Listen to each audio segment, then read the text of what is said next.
I made this little modification of using foil tape to line the windows.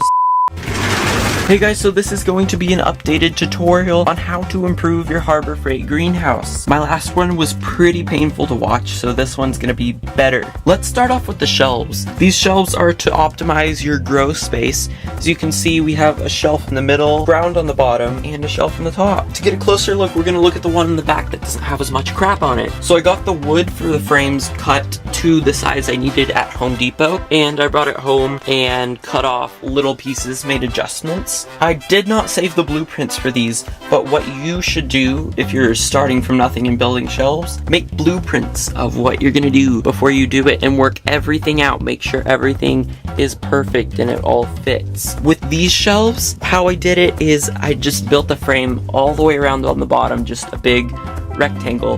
Then I put the beams going up, all the way up, and on the back where I wanted the middle shelf, I put another beam going all the way across.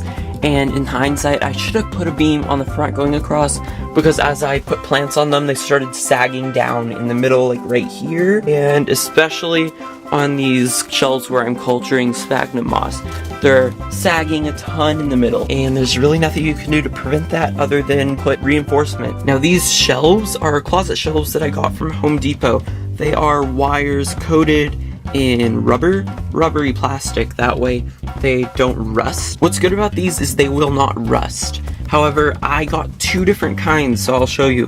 I got this kind, which has more bars spaced closer together, and I got this kind which has less little bars going across that are spaced farther apart. These, there are a lot of disadvantages. Pitchers from Nepenthes, if you grow Nepenthes, they can fall through here. And also other parts of your plants can fall through there, or if you have a small plant, it might kind of wobble if it's in a weird pot. Like this one, you can see it's kind of wobbles back and forth. The wide ones would not be good if you have a seedling greenhouse. Now these are the narrow ones. These actually have a lot more support to them. I have this massive plant sitting right in the middle in the back, and it's pretty big and it's not sagging at all. If you use this design and use these wire shelves, you're gonna want to use, let's see if I can get back there, these little U-shaped nails right there. Those will hold it down really well on the sides and prevent a lot of sagging. Pertaining to the greenhouse itself, I made this little modification of using foil tape to line the windows on the bottoms. These panels were bulging outwards towards the bottom, so this tape creates a seal, and that keeps in heat and moisture. If you're growing tropical plants, that is key. Before I did this, it would lose heat so fast, even in the evenings. After like 2 seconds of the heater being off, it would be outside air temperature. So after I added this tape, the heat stayed in for longer and the humidity stayed in for longer. It trapped the moisture in here. The humidity in here right now is over 70%, and it's probably about 40% outside, so it does really well. One problem with the Harbor Freight greenhouse is that these doors don't close all the way. They're sliding doors, they don't lock. This little piece of black rubber here is supposed to keep that from happening. That doesn't work. You can find this weather tape stuff at any hardware store. I just piled it up on top of each other to create a little seal. You don't notice it from the outside. You can see right there. You don't really notice it from the inside either. It looks fine. It prevents the air from blowing through these cracks and cooling off the greenhouse or warming it up on a hot day. As I mentioned earlier, the Harbor Freight greenhouse does not hold heat very well, and it heats up super fast. To heat the greenhouse, I have a 1500 watt heater. The heater I had before this didn't even do half as well as this one. And we have a swamp cooler back there which cools the air down and it keeps the humidity up. While the heater was fairly cheap, the swamp cooler was not so cheap. This one I got from Home Depot, and this one does like 2800 cubic feet per minute, which can turn over all the air in the greenhouse in about 10 seconds. That's too much overkill, so I need it on low cool.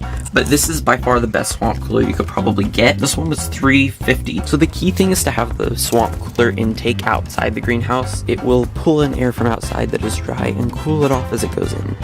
That's the point of the swamp cooler. I have my water reservoir on top because I did not want to hook this up to a hose and have that running all the time, although you can do that and that's what you're supposed to do with this model. I hooked it up to this metal coil thing that takes the water from here and puts it into here. Lastly, you're going to want something for the floor, and this is what you're going to have to do before you do anything to the greenhouse. You are going to have to either put tiles in if you want tiles like this. The best thing to retain moisture would be to put gravel down, just small gravel all over the bottom of the greenhouse, a few inches thick. It also looks pretty nice. I used some stones that I already had, but you should probably use gravel if you're going to be really serious about it, and that will help keep the humidity up, because these tiles, you can see they do not hold humidity, and just all the water runs through the cracks and into the ground.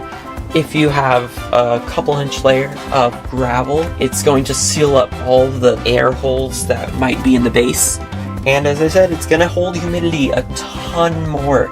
So in retrospect, I should have done that, but I did not, so you should do it. And that's pretty much all I did to the greenhouse. It's a great greenhouse and they're pretty cheap, and if you want a project to work on, then this is your thing. So if you like this video, do not forget to leave me a thumbs up, comment if you want me to go over a certain aspect of the video more in depth, favorite the video if you want to come back to it, and subscribe to my channel to see new videos every week.